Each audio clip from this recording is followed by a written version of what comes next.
Hi everyone. Today we are going to talk about value in art.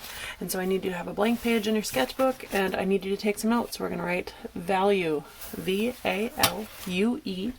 And in art, value is all about how light or dark an area appears. So we can have that with blacks and whites and gray tone and everything in between, light gray all the way up to dark gray, and then it turns into black. Or we can have that in terms of colors. We can have a very, very light blue, and then it can slowly get darker and darker and darker until it turns into like a navy blue, and then it slowly fades into something that's even close to black. So it can happen with color or with just gray tones, which we're going to create today with our pencil. So you're going to write value, and then I want you to write how light or dark an area appears.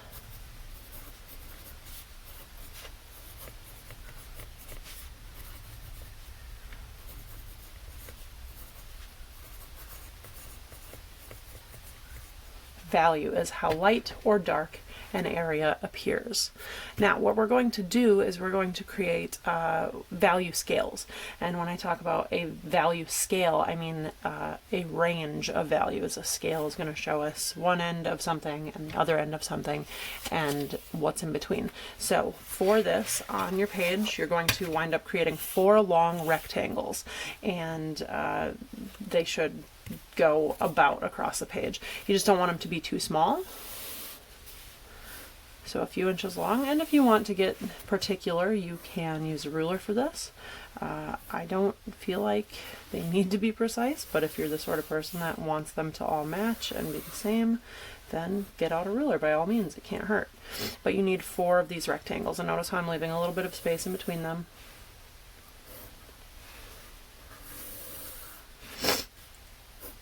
And you're going to label each of these, and within each of these we are going to practice with our pencils using a variety of value. So within each box you are going to break them up into 5 smaller squares, maybe more if your rectangle goes further across the page, or maybe you made it like this. Honestly, don't go this way with it. That's going to be too long. Go this short distance. So here, I'll bring it a little closer so you can see. I have 5 squares within each. I could make it a couple more, but I don't want to have more than 6 or 7 boxes. That'll just take too long for the exercise. So I'm going to do that with all 4 of these rectangles, break them up into smaller chunks. And then I'm going to take some time to label these. Now, each of these, like I said, we're going to practice a different technique inside each. And your first one is going to be shading, or sometimes we call that blending. Shading or blending. Your next one will be what we call hatching, then cross hatching,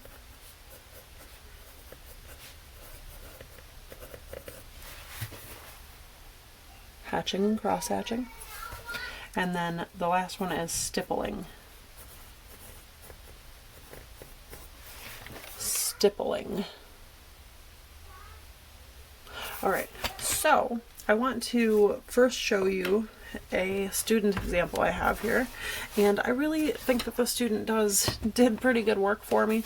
The only thing I don't love about their value scales is that they're too small, and in fact you can even see where they had started making it longer and then they decided to erase it all. Now in the end their boxes do end up being 6 boxes there, 5 here. So it's about the amount of boxes that I want, but I just need it to be a little bit bigger. So mine's on the large end. If you want to go somewhere in between this size and this size, that's fine. You just, this is as small as they should be. No smaller than this. Okay, it should take up most of the page, and this person has a lot of blank space left. So anyway, here's the different techniques. Shading and blending is just sort of coloring in with your pencil, using your pencil to make an area really, really dark and color and blend just sort of the way you've probably always been doing. Hatching is when we have lines that create the value. And these lines all move the same direction. Notice how they're all diagonal lines. You could have made them horizontal lines or vertical lines, whatever. As long as they don't intersect each other, they're all parallel to one another, and there's no overlap or crisscrossing. Okay? But when they're placed closer together, and when we push harder with the pencil, we get darker lines. Then we slowly space them out. And as we go, we're adding more space in between the lines, and here we're just pressing a lot more gentle on the paper. If we press hard, we get dark lines. If we press lighter, the lines appear lighter. And we're going to do the same thing with cross-hatching, but you can see hatching and cross-hatching are similar, except with cross-hatching, the lines crisscross. They overlap each other and they go in different directions. But again, the way to achieve the effect is the same. We press harder, we space the lines closer together, and we get darker areas of value. As we go across, it's kind of hard to see how light the lines are, but they're spaced out. There's a lot more area in between the lines and the light areas.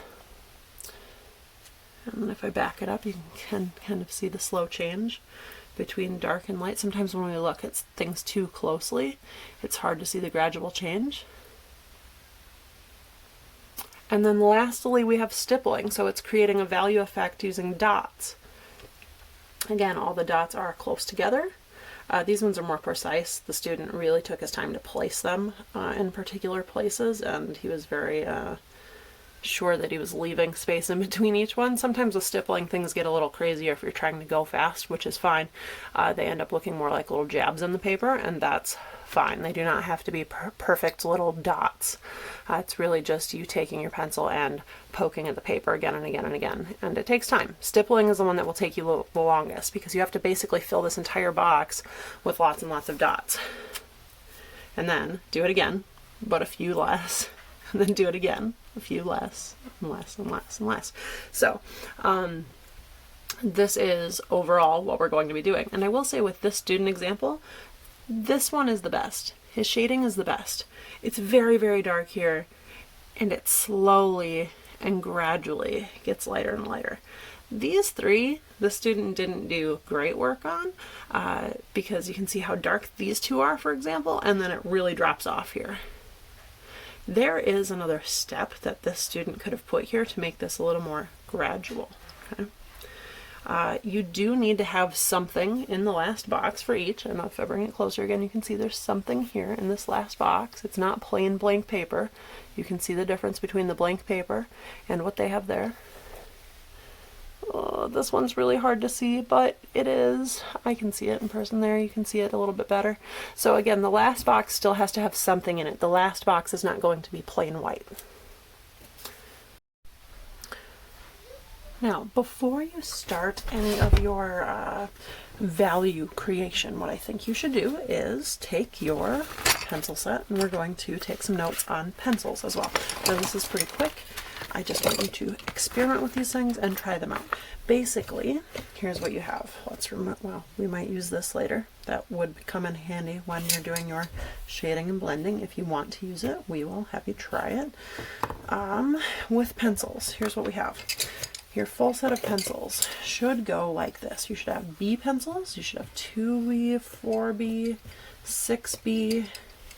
Then in between you have an HB or a number 2 pencil. Regular number 2 pencil is an HB pencil.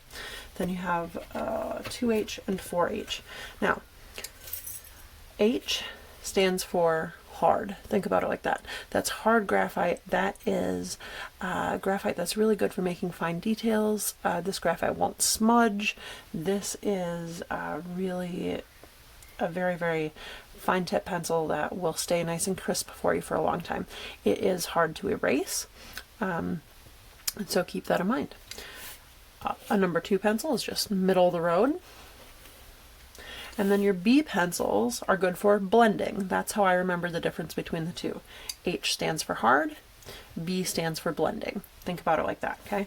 And it's just varying levels. So 2 is kind of close to a number 2 pencil. It's a little more smudgy, a little darker. 4B is extra dark, extra smudgy, extra blendable, and then a 6 is the highest that we go within the set that we have. So here down at the bottom of your page, you just need a little bit of space for this. Here's what I want you to do. You can use your HB pencil, you can use whatever pencil you want for this part. You're going to make a line, like a scale. You're going to have an arrow on both ends because it will continue in both directions. A good drawing pencil set, if you spent a lot of money on one at a craft store, would take you further than 6B, and it would take you further than 4H. But for what we have, the furthest end of our B scale is this, 6B, and the furthest end of our H scale is 4H. Now when you make these marks and these lines, I want you to actually use the pencil that you are writing in.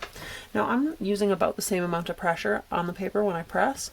You can see that the 6B mark is easier to see, it's darker, and using the same amount of pressure, 4H is more difficult to see. Now hopefully when you write these things down, you'll notice the difference in the feel as it touches the paper as well.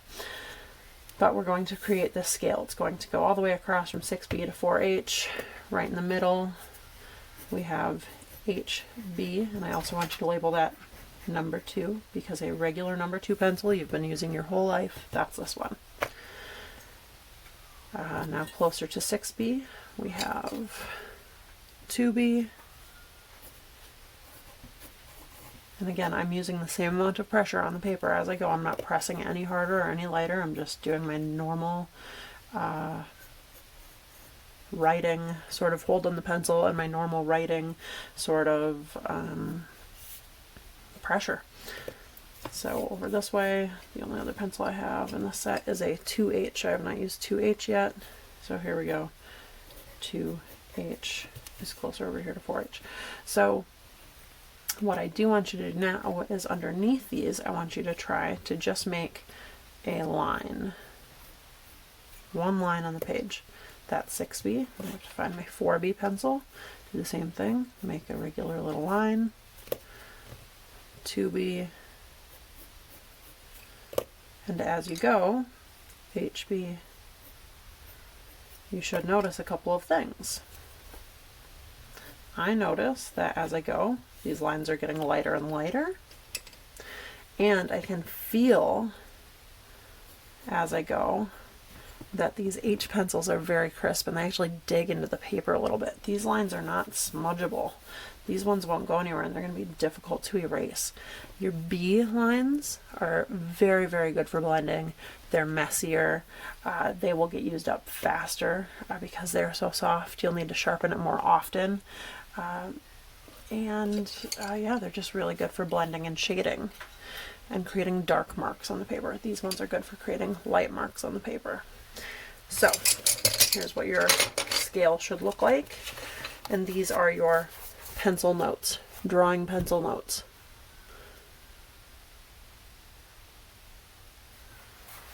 Now that you've done that, you should use a variety of pencils to do this work. I'm going to recommend using your B pencils up here for shading and blending. As you get into hatching, cross hatching, the H pencils are going to be better, and then when you do stippling, pick and choose. This is a good place to experiment as well. I need you to try out the different things so you understand the way that these things work and you understand the way that they feel.